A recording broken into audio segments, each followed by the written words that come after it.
नमस्कार बंधुरा आज आमी बानाচ্ছি मसला रुटी। एखाने आमी हाफ चामच मेथी, एक चामच गोटा जिरे और दुटो शुकनो लंका निয়েছি। এখন মশলাগুলোকে ভেজে নিচ্ছি। ঝালটা যদি আপনারা একটু বেশি চান সেক্ষেত্রে লঙ্কা বাড়িয়ে নিতে পারেন। দেখুন বন্ধুরা এখন ভাজা হয়ে গেছে, আমি থালাতে ঢেলে ঠান্ডা করতে দেবো, তারপর আমি মিক্সিতে ঘুরিয়ে নেব।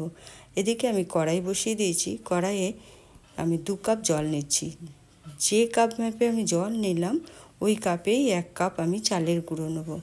এখন দেখুন জলটা গরম হয়ে এসছে, আমি স্বাদ মতো লবণ আর স্বাদ মতো মিষ্টি নিয়ে নিচ্ছি। এরপর জলটা দেখুন বন্ধুরা ফুটে গেছে অনেকটাই। এখন আমি অল্প অল্প করে চালের গুঁড়ো নেব আর নাড়তে থাকব।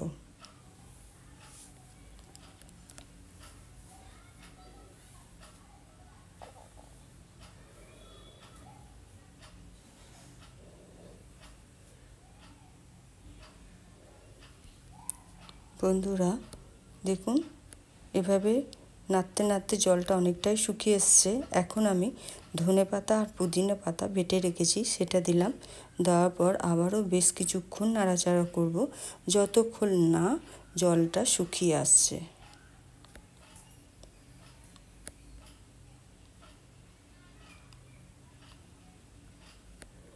এরপর দেখুন আমার হয়ে এসছে, এখন আমি থালাতে তুলে ঠান্ডা হতে দিয়েছি।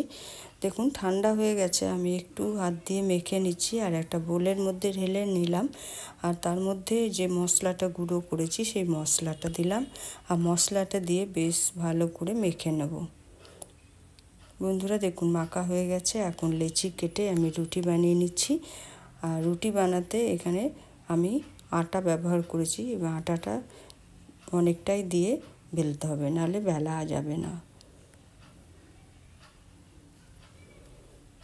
এখন আমি ফ্রাই প্যান বসিয়েছি আর ফ্রাই প্যানে সেঁকে নেব। বন্ধুরা রেসিপিটা ভালো লাগলে ইউটিউব থেকে দেখলে সাবস্ক্রাইব, লাইক, শেয়ার, কমেন্ট করবেন। ফেসবুক থেকে দেখলে আমার পেজটাকে ফলো করে লাইক, শেয়ার, কমেন্ট করবেন।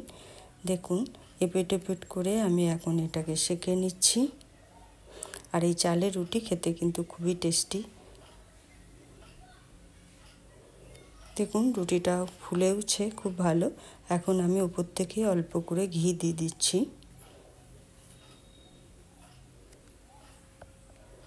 আর এইভাবে আমি সবগুলো রুটি বানিয়ে নিচ্ছি।